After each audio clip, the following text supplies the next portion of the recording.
इस 8वें वर्ग में मैं सर्वनाम पढ़ाने जा रहा हूं आप लोगों को। सर्वनाम शब्द जो है दो शब्दों के मेल से बना है, शब्द और नाम। सर्वनाम दो शब्दों के मेल से बना है, जिसका अर्थ होता है सबों के लिए एक नाम।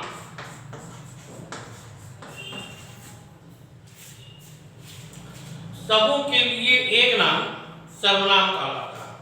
और सबके लिए एक नाम, आप पढ़े हैं ना कि संज्ञा क्या है? तो संज्ञा जो है नाम है।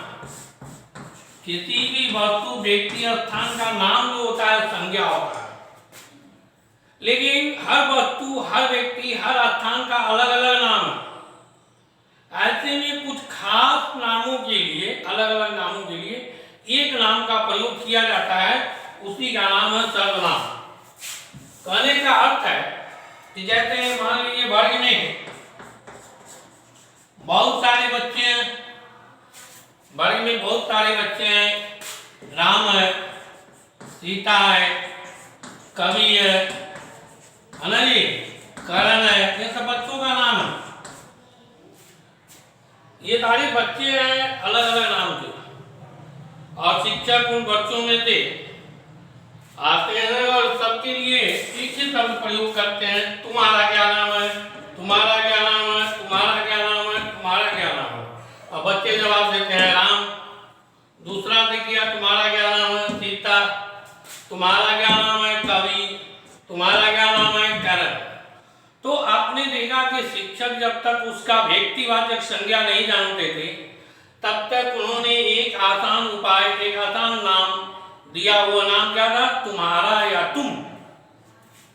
तो तुम्हारा नाम क्या है या तुम कौन हो? यह तुम शब्द का प्रयोग जो शब्द के लिए शिक्षक ने किया, शिक्षक ने जो तुम शब्द का प्रयोग किया, वो सबके लिए तुम का प्रयोग किया। और ये अलग अलग व्यक्तिवाचक संज्ञा थे, अलग अलग, लेकिन सबके लिए एक ही शब्द का प्रयोग किया, तुम। इस तरह से सर्वनाम जो है सबों के लिए एक नाम है। अब हम परिभाषा देखते हैं। तो सर्वनाम की परिभाषा होती है कि संज्ञा के स्थान पर जिसका प्रयोग किया जाए उसे सर्वनाम कहते हैं। संज्ञा के स्थान पर जिसका प्रयोग किया जाए उसे सर्वनाम कहते हैं।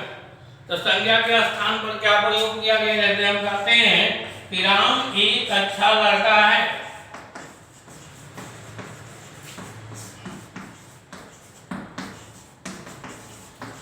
राम पढ़ने में तेज है।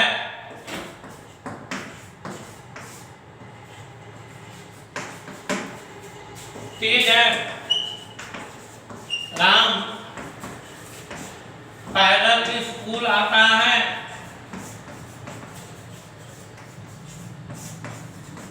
आप देख रहे हैं कि राम के बारे में बार बार राम कहना पड़ रहा है हर वाक्य में। राम एक अच्छा लड़का है, राम पढ़ने में तेज है, राम पैदल स्कूल आता है। सुनने में बार बार अच्छा नहीं लगता। ऐसे स्थान पर कहते हैं राम एक अच्छा लड़का है, वह पढ़ने में तेज है, वह पैदल ही स्कूल आता है। तो राम के नाम की जगह पर हमने बाद में क्या किया?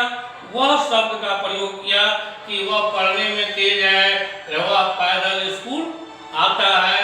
तो इसी को जो है, जो संज्ञा के स्थान पर प्रयोग किया जाता है, इसी का नाम सर्वनाम है।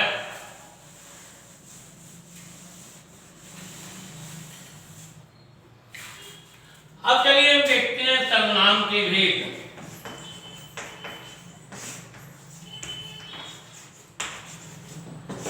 सर्वनाम के मुख्य जो है 6 भेद हैं। पहला है पुरुषवाचक सर्वनाम,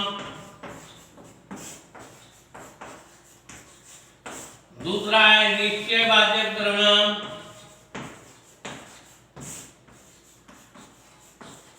तीसरा है अनिश्चयवाचक सर्वनाम,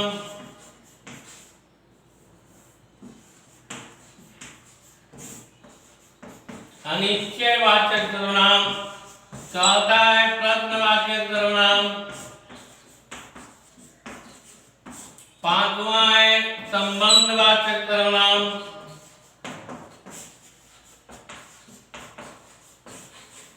और छठा है अंतिम निजवाचक सर्वनाम। सीरियल नंबर से कोई अंतर नहीं पड़ता।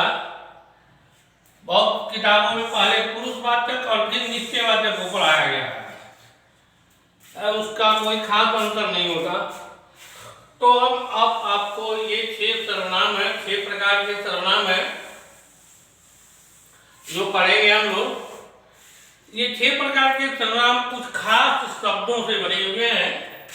सर्वनाम शब्द जो है मुख्य रूप से, सर्वनाम शब्द मुख्य रूप से कितने हैं? मुख्य रूप से सर्वनाम शब्द है मैं, हम, तुम, वह, वे, यह, कौन, क्या,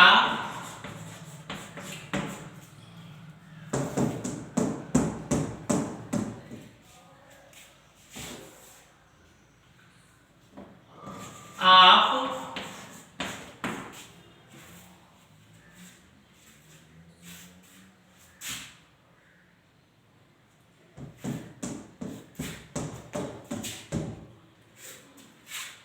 ये मुख्य रूप से 10 सर्वनाम शब्द हैं। इन्हीं सर्वनाम शब्दों से अनेकों सर्वनाम शब्द बनते हैं। जैसे कारक के अनुसार सर्वनाम बनता है। अगर हम कर्ता कारक लेते हैं तो कर्ता कारक में एक वचन में अगर हम रखते हैं मैं, तो बनता है मैंने। मैं का बहुवचन बनता है हमने। कर्म कारक में लेते हैं अर्थात मैं और हम का प्रयोग, अनेक सर्वनाम बनते जाएंगे। कर्म कारक लेते हैं तो बनता है मुझको, मुझसे, हमसे, हमको, मुझको, हमको। कर्म कारक में आप बनेगा मुझसे, हमसे। और इस तरह से आप देखेंगे, अब सब बताने हैं कि 8 कारकों में संबोधन कारक को छोड़कर बाकी 23 कारकों में ये जो है मैं और हम का रूप बन जाएगा। ठीक उसी तरह तू और तुम का रूप, ये तुम बहुवचन मान के चलिए। बहुत लोग जो है एक वचन में भी तुम का प्रयोग होता है, लेकिन क्रिया के अनुसार पता नहीं चलता तुम का प्रयोग व्यवहारिक रूप में देखा जाता है। लेकिन एक वचन मुख्य रूप से तू है और बहुवचन तुम है। लेकिन यहाँ एक वचन प्रयोग में ज्यादातर तुम का प्रयोग होता है और बहुवचन तुम सब का प्रयोग होता है। तो इस तरह से मैं और तुम का भी रूप बन जाता है, वह और वे का भी बनता है, यह का भी रूप बनता है, कौन, क्या, आप सब का रूप बनता है। अतः कारकों में इन सर्वनामों का रूप बन जाता है और इस तरह से सर्वनाम शब्दों की संख्या बढ़ती जाती है। तो अब हम चलते हैं पुरुषवाचक सर्वनाम की तरफ। आपने देख लिया कि सर्वनाम कितने शब्द हैं, तो पुरुषवाचक सर्वनाम हम पढ़ेंगे पहले। तो पुरुषवाचक सर्वनाम में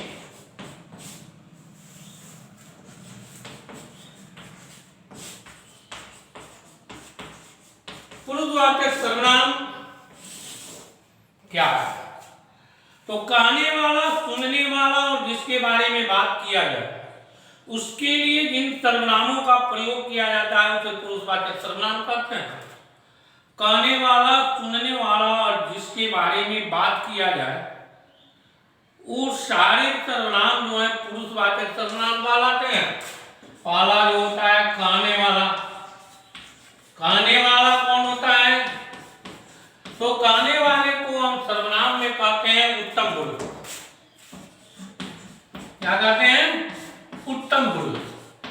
कहने वाला जो होता है उत्तम पुरुष कहलाता है। और उत्तम पुरुष के लिए किन किन सर्वनाम शब्दों का प्रयोग होता है? तो मैं और हम। एक वचन में मैं और बहुवचन में हम। अब कारक के अनुसार मैंने बदलना आपको बताया, उस तरह से ये पुरुषवाचक सर्वनाम जो है बदल जाएगा। कोई व्यक्ति जो कहने वाला है वो अपने लिए मैं, और अगर दो चार आदमी एक साथ किसी बात को कह रहे हैं कि नहीं भाई हम भी उसमें सपोर्ट करते हैं, तो एक आदमी बोलेगा हम सबकी इच्छा है, अर्थात सब बोल रहा है। तो इस तरह से मैं और हम सब का प्रयोग उत्तम रूप में कहने वाले के लिए होता है। दूसरा होता है सुनने वाला। सुनने वाले के लिए किन शब्दों का प्रयोग किया जाता है? उसे हम कहते हैं मध्यम पुरुष। क्या कहते हैं? मध्यम पुरुष। और मध्यम पुरुष के लिए किन शब्दों का प्रयोग किया जाता है? तो मध्यम पुरुष के लिए दो शब्द आते हैं, तू और तुम या तुम सब।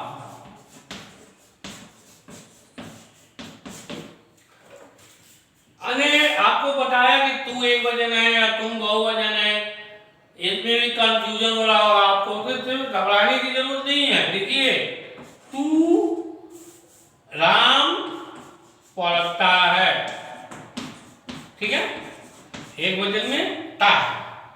वह पढ़ता है, एक वचन में क्या है? ता। और बहुवचन में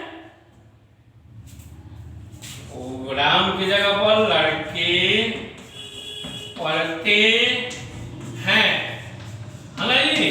और वह की जगह पर वे पढ़ते हैं।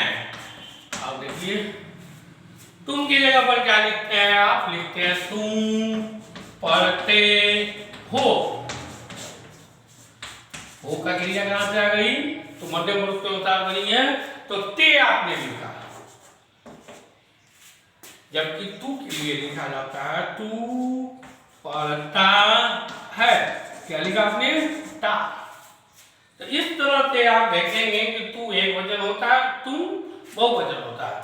लेकिन बहुत सारे लोग बोलचाल की भाषा में तुम का प्रयोग एक वचन में भी करते हैं, लेकिन क्रिया बनती है बहुवचन की, तुम पढ़ते हो।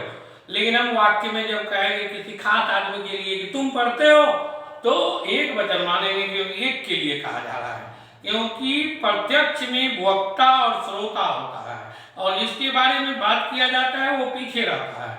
इसलिए कहा जाता है कि उत्तम पुरुष मतलब जो आदमी वक्ता है, जो बोल रहा है, मध्यम पुरुष सुनने वाला है, और अन्य पुरुष जिसके बारे में बात किया जाए मतलब वो वहां नहीं रहता, सामने नहीं रहता। ऐसा भी हो सकता है कि सामने होगा भी तो कुछ दूरी बना के होगा। जैसे हम कहेंगे कि तुम उसके बारे में जानते हो ना, उसके बारे में, तो हमको उससे बात नहीं कर रहे, बात तो तुमसे कर रहे हैं। इसलिए हम कहते हैं कि तुम उसके बारे में जानते हो ना, तो तुम मध्यम पुरुष और सुनने वाला, मुख्य रूप से दो ही जुड़ा हुआ है। तीसरा जो है वो अन्य है, उससे अभी इस वाक्य से उसको कोई लेना देना नहीं है। भले वो सुन रहा है, बीच में आ जाए तो लेना देना हो सकता है, लेकिन फिर भी वो अन्य पुरुष निकाल आएगा। तो तुम पढ़ते हो, आपने देखा बहुवचन। इसकी जगह पर तुम सब पढ़ते हो, बहुवचन में भी लोग प्रयोग करते हैं, तब भी वही होता है, तुम सब पढ़ते हो। देखिए, क्रिया बहुवचन की बहुवचन में ही रह गई, जैसे था वैसे ही रह गया, कोई बिंदु बदला नहीं लगा। तो इस तरह से हम देखते हैं कि सुनने वाला मध्यम पुरुष और कहने वाला उत्तम पुरुष होता है। और तीसरा होता है जिसके बारे में बात किया जाए, जिसके बारे में कहा जाए, क्या होता है? अन्य पुरुष। अन्य पुरुष जिसके बारे में कहा जाए उसे कहते हैं अन्य पुरुष।